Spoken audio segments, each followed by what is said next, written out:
master of conflict you will be.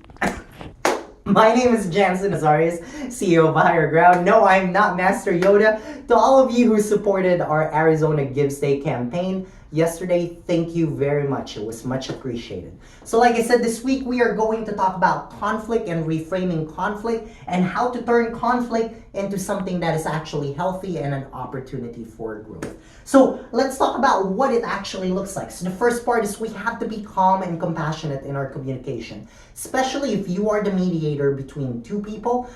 It's important that you go in there with a calm voice and really compassionate and a lot of understanding. As a part of that, listening is so important. Listen, listen, listen. A lot of times we talk more than we listen. We really need to change that when we're reframing conflict, which really leads us to patience. Listening requires a lot of patience, and so it's important that you remain patient. Sometimes they're gonna tell you the same thing over and over. That's okay. That is part of reframing conflict.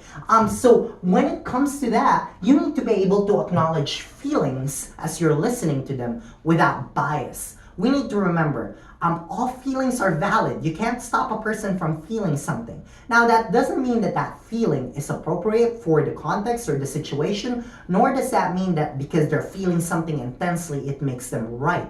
However, you still need to acknowledge what they're feeling, because that will actually allow you to gather information effectively and be as factual as possible. Now, here's the key part about gathering information. Gather information to understand, not to make a point, right? So once you're able to do that, you can then restate the problem. Restating the problem allows you to put everyone in this mind frame. It's you and me against the problem, not you against me.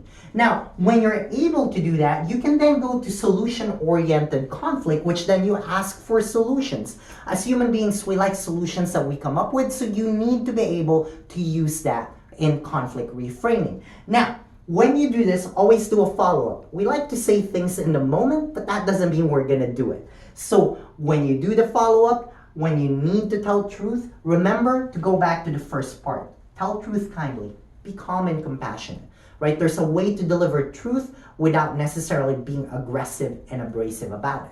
So now, let's talk a little bit about the important elements of reframing conflict. Now, the first part is to have a physically and emotionally safe environment. Nothing can happen until the environment is safe, right? But then the next part of that, once you've created that safe environment in your home, you need to have supportive relationships. Without relationships, no true conflict reframing can happen. Right now, the next part of this is to create opportunities for fun conflict. Now, you'll notice this is a pyramid because really, if you can establish the bottom of the pyramid, the other parts of the pyramid kind of naturally happens, right? Now, the opportunities for fun conflict, these are basically family activities. They're a little bit more competitive. Play a game of Uno, play a game of Monopoly. It's a lot easier to teach conflict values and reframing conflict in a fun setting than it is during an intense conflict, a heated conflict, right? So this is a perfect time to actually reframe and teach new values. And then finally, you want to empower choices during conflict because see, choice is really a way to teach people and help them learn. So the less statements you make like my way or the highway during conflict, or because I said so, this is how we're gonna fix the conflict, the better conflict reframing actually becomes. So now let's talk a little bit about the obstacles. The primary obstacle here is the values change. It's so hard to change our mindset that conflict is good and important and it's an opportunity for growth. So a lot of times we run from conflict, right? And so I don't want to do it, right? We either stop conflict and it's right, stop doing that, or we simply kind of just ignore it. But I want you to think about conflict like a savings account.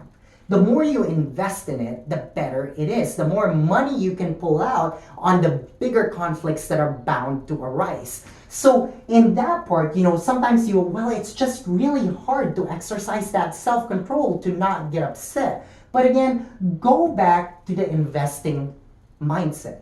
The more time you spend reframing conflict, the less energy you need to spend eventually as more conflict arises, and the more you can pull out from this bank when big conflicts show up. So that is how you become a master of conflict. Thank you, everyone.